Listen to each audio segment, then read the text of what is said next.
365, a place where you're going to get a piece of music content daily. I'm your boy FIFA 24/7. I'm here with Mr. Kenneth B. Inge, and today we are doing G Perico, G Slim's Revenge. Ken, we've never put G Perico in the chamber, have we? No, I don't believe so. G Perico rarely, if ever, has been mentioned on Dead End Hip Hop. Never. He's been around for a little bit.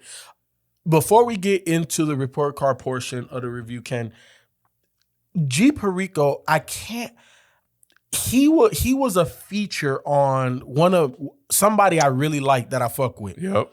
And I want to say it was Freddie or it was somebody else.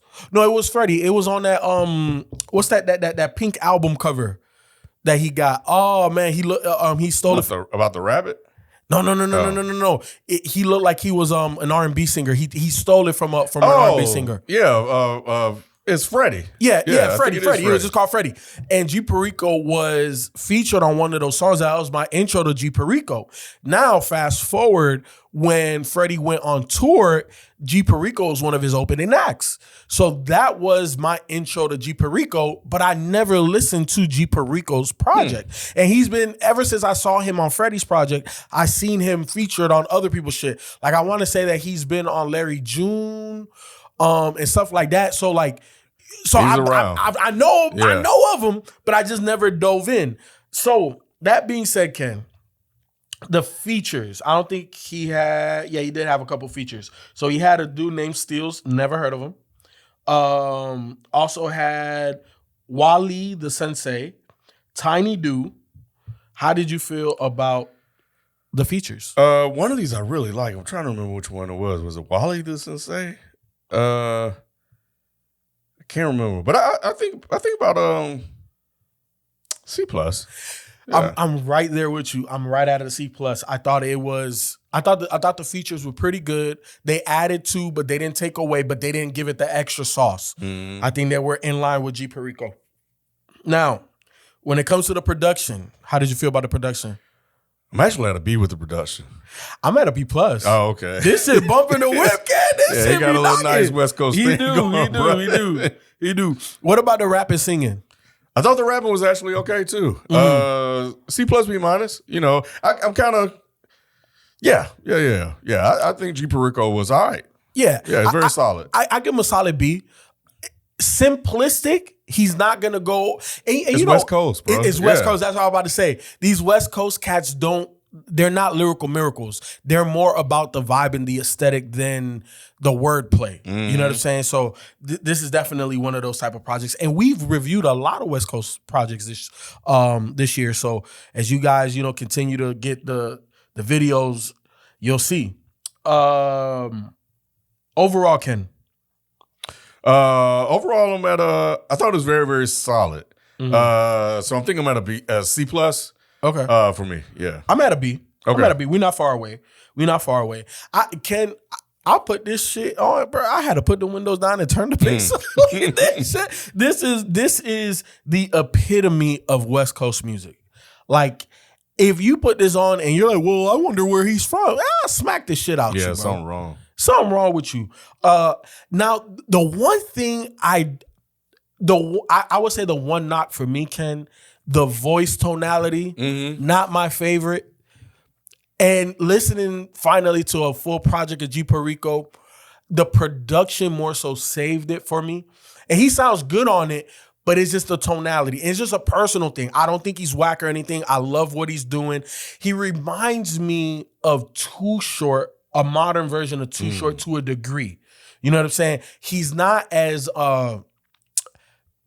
nasty as Too Short once was back in the day. He's not that, but just the vibe of what he does and how he does it gives me Too Short vibes.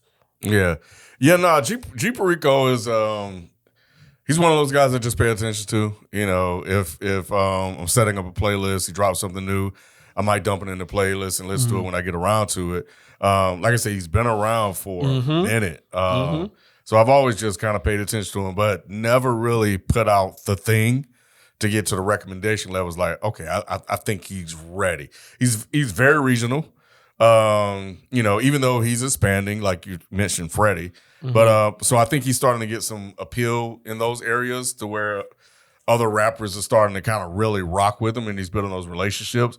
But this was very, very solid. I mean, it accomplishes what I feel like he set out to accomplish. Good beats, good production, nice vibe. And you walk away not feeling like you wasted your time if you adjust your mindset to the West Coast. Like you have to make that mind shift, because if you don't, you're gonna be like, I don't want any part of this. 100%. You have to go into it understanding what it is and judge it for what it is.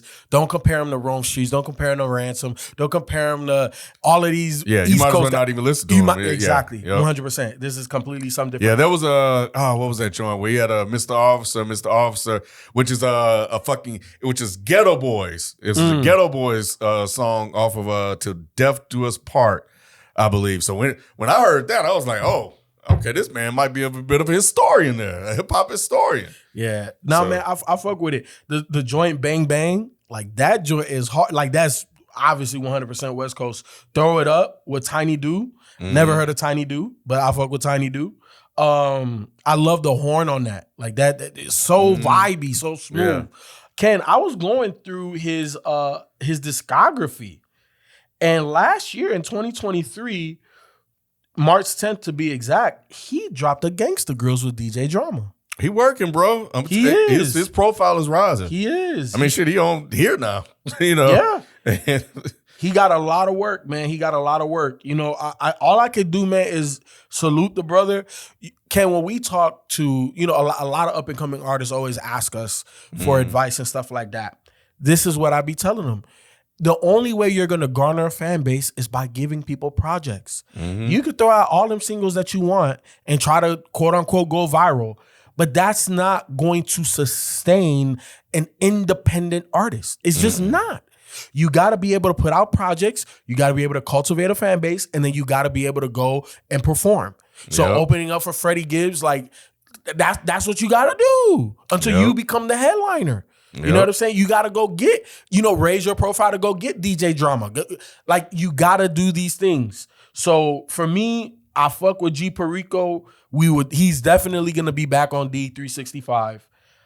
And, Ken, if you look at some of these damn album covers, like Play to Win, this nigga, you got the perm, Ken. I like the album cover, but yeah. How Will is my joint. I love the sample on there, but yeah.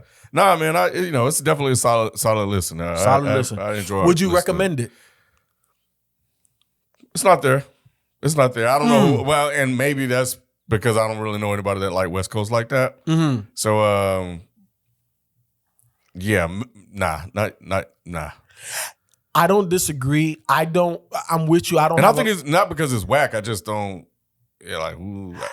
You need somebody that likes West Coast. Yeah. Like somebody that's like, yo, I fuck with West Coast, I would send them this. But I don't know a lot of people that particularly like West Coast. It would be a social share. It would be something 100%. I would share on social. Yeah. Yep. 100%. And also, it would be something that I would play when I had people over and just kind of read the room. Like, oh, y'all fucking with G Perico. Okay, let me play this one. Oh, y'all fucking with that one too. Let me play this. Oh, damn, y'all ain't fucking with that one. Okay, cool. Yeah. G Perico. I can have it playing around the studio. So, Yep. That's what's up. So, look, y'all already know. Another day, another review. We out. Peace.